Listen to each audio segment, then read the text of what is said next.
Background: my ex-wife cheated on me with a coworker and friend while we all worked together. Although she moved to a new job in 2016, the affair continued on and off. The day I discovered the affair was in September 2018. I had to work with the coworker for a month after the discovery before finding a new job in the same industry. The coworker, affair partner, was fired from the old company but later rehired, and he currently holds a management position there. Recently, my ex-wife attempted to end the affair and has been released for the time being. She is now staying with her parents, who are located 10 hours away.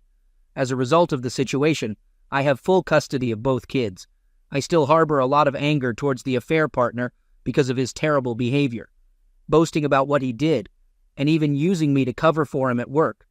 Yesterday, I received a call at the office before heading out to the field, and I heard some news. My manager, who is aware of some of my story, called me in and informed me that my current company has just acquired my old company. The old company was involved in a specialized role in our field of work, and my current company is looking to expand into that area. He grinned and asked me who I think they should keep on board. He emphasized the importance of having strong moral character. The current owner of the old company, who went through something similar with his ex, has agreed to keep things confidential until my company makes decisions. He might have even suggested this approach. While he doesn't like the affair partner, AP, he values his experience.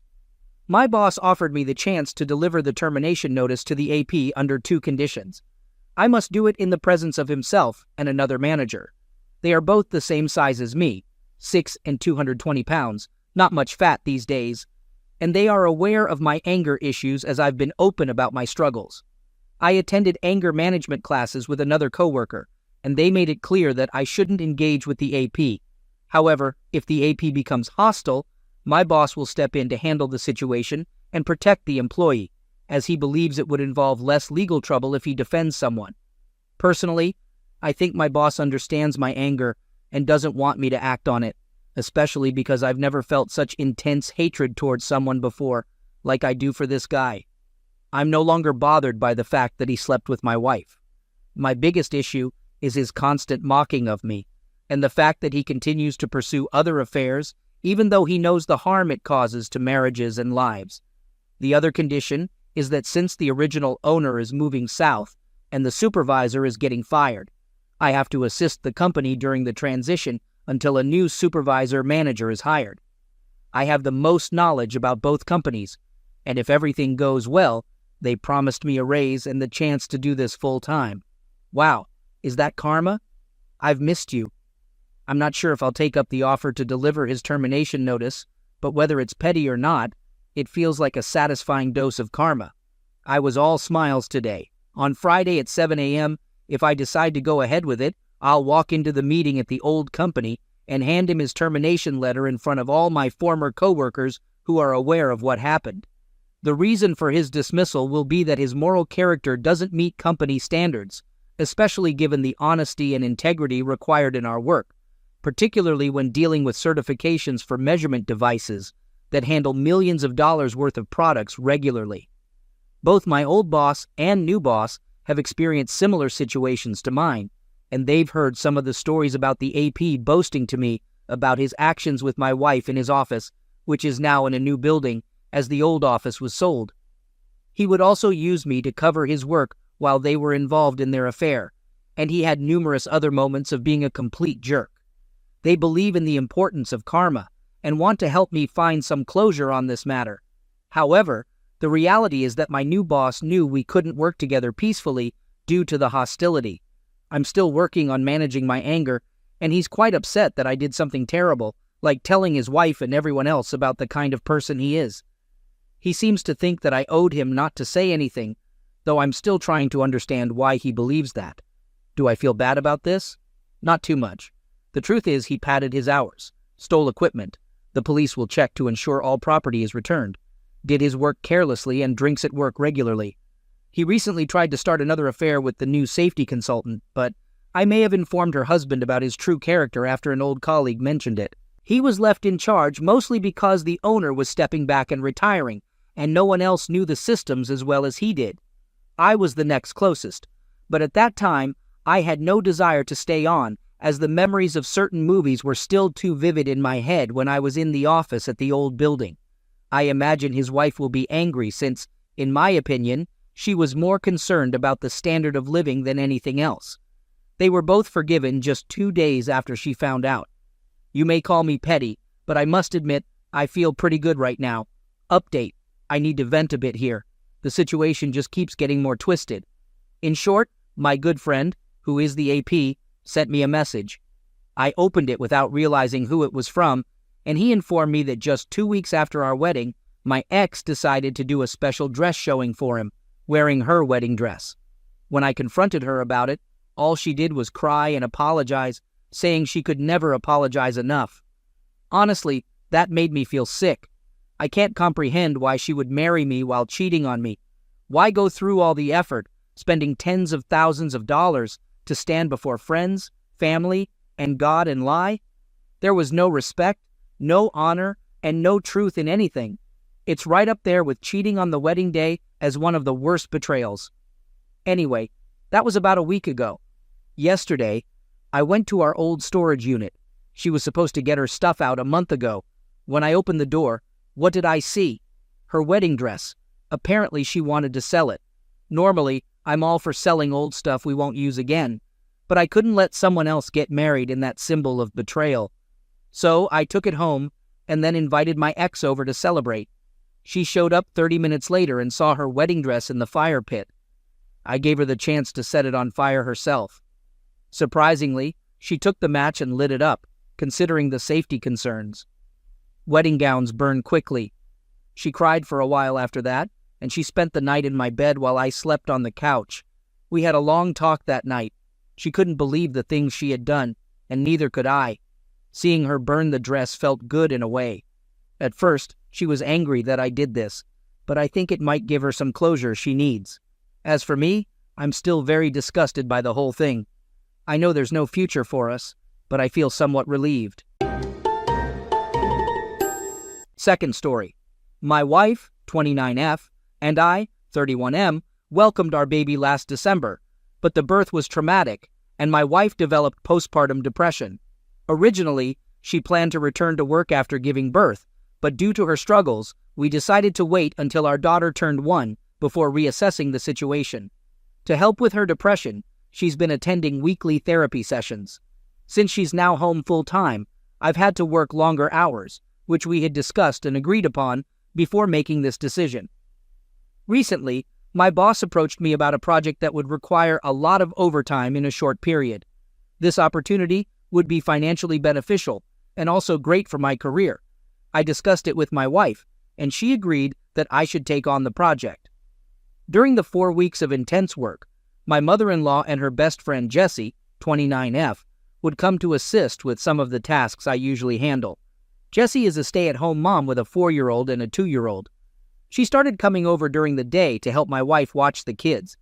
After 3 weeks into the project, it was evident that we needed a few more weeks to complete it. I discussed this with my wife, and she said she was okay with it, but she became distant in the following days. This behavior wasn't uncommon in recent months, so I didn't dwell on it or take it personally. In the last week of the project, I arrived home one night and noticed that Jessie was still at our house. I didn't think much of it, greeted her and my wife, and then went to check on our daughter. As I was heading to her room, I overheard Jessie say something like, "He doesn't even stop to greet you. Definitely a sign." I turned around and asked Jessie what she meant by the sign. Right away, my wife started crying, and Jessie accused me of having an affair. She claimed that I must hate my wife because of her postpartum depression, and that I'm not attracted to her anymore due to her pregnancy weight gain. None of these accusations are true. I love my wife, and I'm doing my best to support her through her PPD and take care of our family. I find her beautiful just the way she is, and I haven't pressured her for closeness. Then Jessie insisted on seeing my phone, but I refused. She said that refusing is a sign of guilt. I told my wife that if she wanted to see my phone, she could, and she nodded. This hurt me deeply, because I felt that my wife actually believed I was having an affair and didn't trust me after everything we've been through together. After looking through the phone, she found no evidence, but Jessie insisted that I must have deleted it. She started screaming and woke up our daughter, so I asked her to leave the house. Eventually, she left, and I went to comfort our daughter while my wife remained on the couch, crying. Once our daughter was asleep again, I sat down beside my wife and tried to discuss what had been going on. She told me that she had been worried ever since I started working overtime. I reminded her that we had discussed the opportunity and she agreed to let me take on the project. She found it suspicious that the project's duration was extended, but I explained that sometimes such extensions happen. She wanted more evidence, so I showed her messages and emails from work with timestamps and pay stubs indicating the overtime hours. She said she believed me and apologized for doubting me, but Jesse had been convincing her that these signs indicated I was cheating. I questioned why she trusted Jesse more and why she didn't discuss her concerns with me. She couldn't give a clear answer. It's been a couple of weeks, and the project is now over. I've actually reduced my workload to spend more time with my wife and daughter. However, I feel exhausted from trying to handle everything and becoming resentful because deep down, I know my wife doesn't trust me. I worry about the future, wondering if every time I have a project, run errands, or go on a business trip, I'll be faced with accusations of cheating. I've tried bringing up the issue, but my wife deflects, saying it's not the right time because she's tired or sad. I want to respect her feelings, but I can't help but wonder if it means I can never express my own concerns. Update. A lot of you pointed out something that should have been obvious. I need to get a therapist and take care of my own mental health. Some of you asked for an update, so here it is, but it's not a happy one. That night, I talked to my wife and told her I was going to find a therapist. I didn't mention her accusations. I just said I was going through a tough time and needed therapy. She didn't seem to care much and just told me to do whatever. The next day, when I returned home from work, our room and my home office were in chaos. Things were scattered everywhere, and important papers were all over the place. My wife wasn't around, but our daughter was crying in her room. My wife had left her alone, and her cell phone was off. I tried calling my in-laws and a few friends, but no one had seen her. I started to worry and reached out to my mom to see if she could babysit while I went out to look for her. Before my mom could get home, my wife returned, and Jessie was driving. Jessie didn't come inside since she hadn't been back in the house after I kicked her out due to her being offended by my behavior.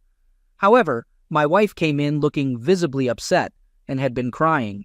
I asked her what happened, and my initial thought was that maybe the house had been robbed. But then she started screaming at me, accusing me of being unfaithful and claiming that therapy was just a cover for me to meet my mistress. I tried to calm her down and assure her that it wasn't true, but she came at me and ended up hitting me, resulting in a broken nose. After she realized what she did, she sat down on the couch and became completely unresponsive, just staring at the wall. I went into my daughter's room and locked the door for safety. I called my mom to inform her about the situation. She was already on her way. And I also contacted my mother-in-law to ask her to come over and take care of my wife. I quickly packed a bag for my daughter, and when my mom arrived, we left. My wife didn't even look up or respond to our departure. After dropping off my daughter with my dad, we went to urgent care to attend to my nose. I accidentally got blood all over my mom's new Subaru. Right now, my daughter and I are staying with my parents, and my wife is staying with her parents. I'm considering getting a restraining order against Jessie. My wife and I are separating. I still love her, but I can't live with someone who hurts me and could potentially harm our daughter. While I haven't initiated divorce proceedings yet, I hope my wife will seek the necessary treatment and that we can work things out. My in-laws mentioned that they are exploring the option of inpatient treatment at a local hospital. I've made sure to document everything thoroughly in case there's a custody battle in the future. It breaks my heart because I know this isn't the person I married. It's an illness affecting her mind. However, my priority is to keep both myself and our daughter safe and give my wife the space she needs to recover. I hope this decision is the right one. Edit. I've talked to my parents after reading your comments and came to the conclusion that for my daughter's protection, I need to file a police report. I am headed to the station now. Update. Early Monday morning, my wife passed away. Her friend Jessie had convinced her that I was having an affair, which I wasn't, and this caused her to have a mental breakdown. As a result, I took our infant daughter and stayed with my parents for a while my wife stayed with her parents, who were planning to take her to the hospital for inpatient treatment on Monday. On Sunday night, my wife came to my parents' house and demanded that I give her our daughter. Because she had previously left our daughter alone for several hours and had been physically aggressive with me, I refused to hand her over. I offered her the opportunity to spend time with our daughter while my parents and I were present, but she insisted on taking her away. Eventually, she left, upset. A few hours later, she drove her parents' car into a tree and passed away. Yesterday, my wife's friend Jessie came to visit me and my daughter. After shedding some tears, she informed me that she planned to speak at my wife's funeral. She had already obtained permission from my in-laws, but she wanted to let me know as a courtesy. I firmly told her that she would not be speaking at the funeral. This led to an argument, and she eventually left after calling me an asshole and reminding me that I wasn't the only person who loved my wife. Later, I spoke to my in-laws, who are insistent that Jessie should be allowed to speak. They have a long history with her, as she and my wife had known each other since childhood, and they feel close to her. Right now, we're all feeling very fragile, and I'm concerned that pushing this issue further might strain my relationship with my in-laws, which is something I want to avoid. However, just the thought of seeing Jessie speak at my wife's funeral makes me feel sick. It's difficult to imagine listening to her, knowing she took pleasure in my wife's declining mental health and left my daughter alone at home. However, I also recognize that I'm not in the best state of mind to make decisions. Grief, guilt, and fear are clouding my thoughts. My parents have different opinions on what to do, and I'm too drained to seek advice from my friends. So, I'm turning to this community again to ask for your guidance. Third story. I walked in on my 18-year-old son having closeness with my sister-in-law, who is my brother's wife and 34 years old. I suspect they have been having a relationship for some time.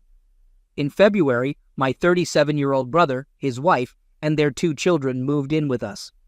My husband and I have a big house on a farm, and since everyone is working from home, we thought it would be a good opportunity to stay together as a family and have my nieces spend time on the farm. We have 3 children of our own.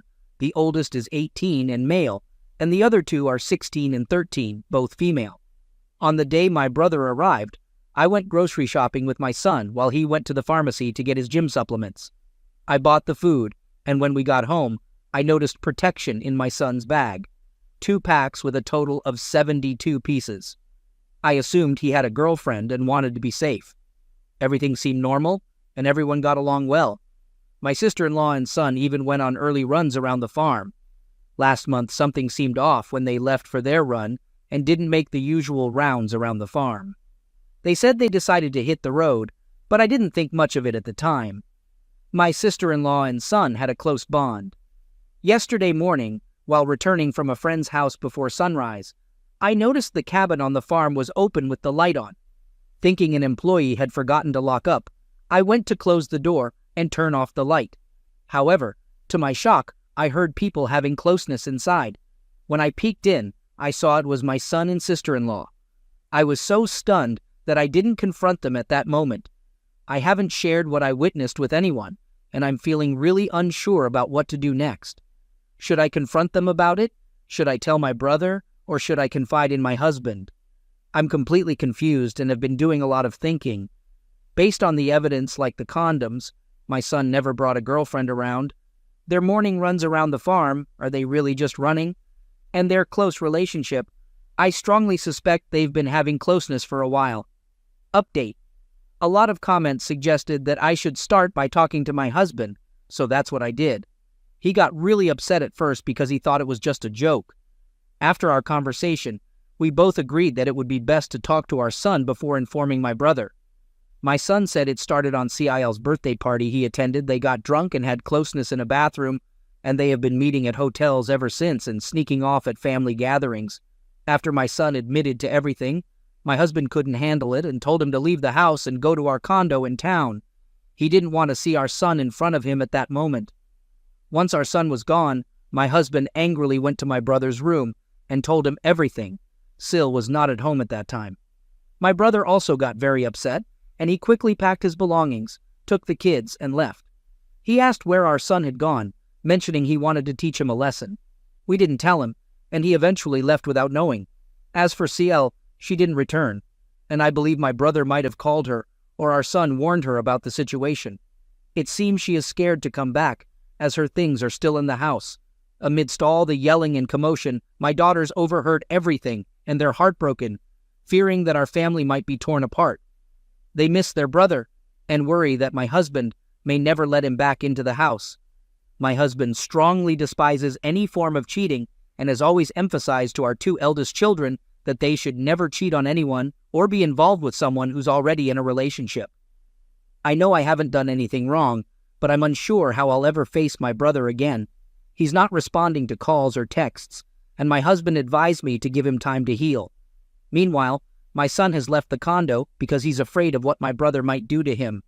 He's now hiding at a friend's place, but he won't reveal which friend. We haven't heard anything from SIL. Sil was the one who initiated closeness the first time she and my son slept together. She was also the one booking hotel rooms and treating my son to meals. Furthermore, my son was receiving an allowance from her. Fourth story. My wife and I have been together for 13 years. We began dating when we were around 16, and we've never broken up. 3 years ago, we got married. Our relationship was so strong that others were envious, and people always thought we'd get married at a young age. However, over the past 1.5 to 2 years, things started to shift in our relationship. Some problems emerged with her family, and as a result, she started becoming more distant from me, both emotionally and physically. She became very protective of her phone and grew closer to a male coworker. I admit that I snooped on her phone because I had a feeling that something was wrong based on various signs. I discovered incriminating texts that confirmed she was having an affair with this guy. When I confronted her in early September, she admitted to it, confessing that the affair had been going on for a year. They were having the affair in our home, even sleeping together in the bedroom that we had planned for our future children. She said sorry, promising it wouldn't happen again, and I told her for us to move forward, she must cut off all contact with the person she cheated on me with. It's been 2 months, but they still talk occasionally. She argues that it's unfair for me to ask her to stop talking to someone she considers a close friend. Honestly, I'm unsure of what to do now. I'm trying to see if I can forgive and forget, but I don't know if I can ever trust her again. It feels like she's prioritizing her relationship with him over ours by staying in touch. I'm really torn and don't know what my instincts are telling me. She also wants me to keep this situation a secret from our friends, leaving me with no one to talk to about it. I am going to call the lawyer I spoke to a few weeks ago tomorrow and see how he says I should approach the situation. I decided to give you an update because your advice was incredibly helpful. Over a month ago, after posting here and reading all your advice, I contacted my lawyer, confided in my parents and some close friends about the situation, and informed my wife that I wanted a divorce. She pleaded and begged, promising to improve things and end contact with the other person involved. We spent the entire weekend together, and she made all sorts of promises, saying and doing the right things. Though I didn't fully trust her, I decided to give her one last chance to salvage what I believed we had. Things seemed okay for about a month, more like coexisting, but she spent less time on her phone and became more attentive to me. During a weekend, she handed me her phone to show me something, and I became suspicious. I swiped up on her open apps, and I saw that she was talking to the person she cheated with on Instagram. I got really upset, but she tried to convince me that he just messaged her, and she rejected his advances. However, I read their conversation and found out they were planning to meet that night. She had deceived me once again. She promised to block him but insisted on saying goodbye because he was her friend. I told her it was unacceptable and she had to cut off contact and block him immediately. She said she would, but after 2 days, I asked her again, and she hadn't done it yet. Finally, I couldn't take it anymore, and I decided right then that we should get a divorce. I gave her the option of going through mediation if she agrees to everything I want, or I'll involve my lawyer, and I'll still get what I want. She agreed to mediation, and we're starting that process soon. It took me some time to reach this decision, maybe longer than it should have, but now I respect myself enough to put an end to this and seek the happiness I deserve. She continues to try to make me feel guilty about everything, partly blaming me and telling me how difficult a situation I'm putting her in. However, I remind her that it was her actions that led to this situation, not mine, and she has to face the consequences of what she did. I've started sharing the details of what happened with more friends and my family. This isn't how I envisioned my life, but I believe it's a blessing in disguise, and eventually I'll find someone who genuinely brings me happiness. After I informed my ex-wife, 29F, that we were getting a divorce, she started gaslighting me intensely. She blamed me, saying it was my fault for ending our marriage, and she made me feel guilty for letting our relationship come to this point. She even tried to make me feel bad about taking away the home our dog knows. However, I remained strong, didn't let her manipulation affect me, and proceeded with divorce mediation. The mediation process went smoothly, and she agreed to everything I wanted, resulting in my official freedom, as per the court's notice. During the mediation period, we managed to sell the house within 3 months, and she moved out a month before the sale closed. While we still lived together during that time, she continued her gaslighting, blaming me for everything and calling me mean for not speaking to her. Her behavior revealed the toxicity and one-sidedness of our relationship. After the house was sold, I moved back to my parents' home for a few months to gather myself and figure out my life. I started attending therapy every week and reflected on the relationship, coming to the realization of how unhealthy it was. I always prioritized her and put my own happiness second, sacrificing for her unrealistic needs and expectations. My therapist suggested that she might have borderline personality disorder, a condition that runs in her family, which makes a lot of sense. I worked on underlying issues that led me to be in such a toxic relationship, and now I feel more confident in identifying warning signs. I also committed to improving my physical health, losing 15 pounds in the last 3 months, and getting back into running, training for a 10K. This month, I moved into my own place in New York City, reconnecting with old friends I had lost touch with. I've also started dating for the first time in my life, though it hasn't been very successful yet. On top of that, I earned a promotion at work, a result of my hard work. Mentally, physically, emotionally, and financially, I'm in a better place than I have been in years. Her affair, which revealed her true colors, turned out to be the best thing she could have done for me. I haven't told all our mutual friends about the affair yet because I was worried it might affect the mediation, but now that the divorce is final, I'll be informing everyone about who she really is and what she did. I guess all I wanted to say in this long post is that things will get better. It's not our fault that we were cheated on, and we should use this experience as a starting point to improve ourselves and become the best versions of ourselves. This will probably be my last significant post here. My healing journey isn't over, but it's entering a new chapter, and I don't want to dwell on what this woman did to me anymore.